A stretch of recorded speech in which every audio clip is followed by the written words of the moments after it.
கர்த்தருடைய பரிசுத்த நாமத்துக்கு உண்டாவதாக. கர்த்தர் நமத்தில தேவனுடைய வார்த்தையை கொடுக்கும்படியாக கர்த்தர் கொஞ்சம் பெரிய கிருபைக்காக நன்றி செலுத்துறேன். நாளிலேயே சங்கீதம் 95ஆம் சங்கீதத்தை நம்ம எடுத்து தியானிக்க போகிறோம். 95ஆம் சங்கீதத்துல என்ன போட்டிருக்குன்னு கேட்டீங்கன்னா, கர்த்தரை கம்பீரமாய் பாடி நம்முடைய ரட்சணியை கண்மலையை சங்கீதனம் பண்ண கடமை வாருங்கள் அப்படின்னு சொல்லி சங்கீதத்தை சொல்றாரு. கர்த்தரை கம்பீரமாய் பாடணுமா, ஆண்டவர் கம்பீரமாய் பாட வேண்டும். என்னதா கடமைக்காக நம்ம என்ன செய்யக்கூடாது, தேவனை என்ன செய்யக்கூடாது, பாடக்கூடாது. வாய்களை அசை எல்லாரும் பாட்டு படிக்காங்க, நம்ம வாய்களை சும்மா அப்படியே அசைப்போம் அப்படிங்கிறதுலாம் நம்ம செய்யக்கூடாது.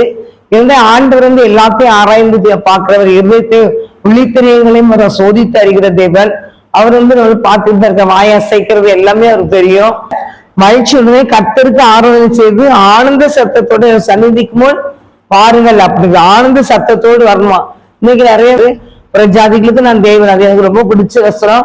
புறஜாதிகளுக்கு நான் தேவனா இருக்கிறேன் அப்படின்னு சொன்னாரு.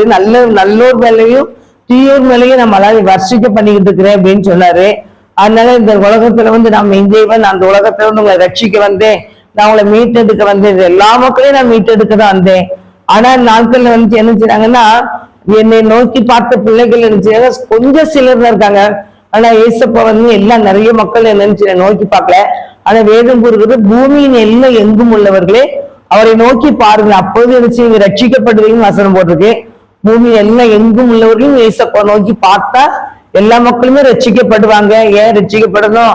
நாங்க இருந்த வண்ணமா இருந்துக்கிறோம், நீங்க உங்க கிறிஸ்தவ தெய்வத்தை நீங்க வணங்கலாம் அப்படின்னு சொல்லி அவங்க சொன்னாலும் எங்கிட்ட அவங்க ஏசப்பா அவங்களை அறியலைங்கும் போது அவங்களுக்கு தெரியாது. அதனால தெய்வனுடைய பிள்ளைகளை நம்ம இயேசுவை அறிஞ்சு கொண்டு இயேசுவை பின்பற்றி போகும்போது, ஆனாலும் சில காரியங்களும் நினைச்சுன்னா கஷ்டப்பட்டாலும் அதை பத்தி நம்ம நேரத்துக்குள்ள இந்த உலகத்தை கோடிக்கணக்கில் சம்பாத்தியம் பண்ணாலும் நம்ம கொண்டு போறது ஒண்ணுமே கிடையாது. ஆனா மறைச்ச பிறகு நம்ம போறது பரலோகராட்சியத்துக்குள்ள போறோம்.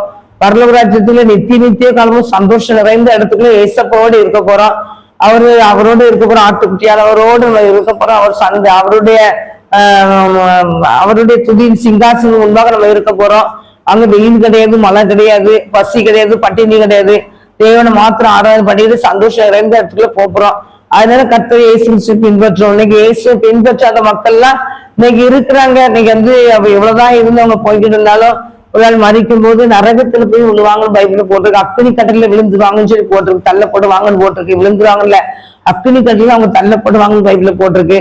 ஆனா இயேசுவை பின்பற்றி வராங்கன்னா அவங்க அந்த இடத்துல போவாங்கன்னு வேதம் கூறுகிற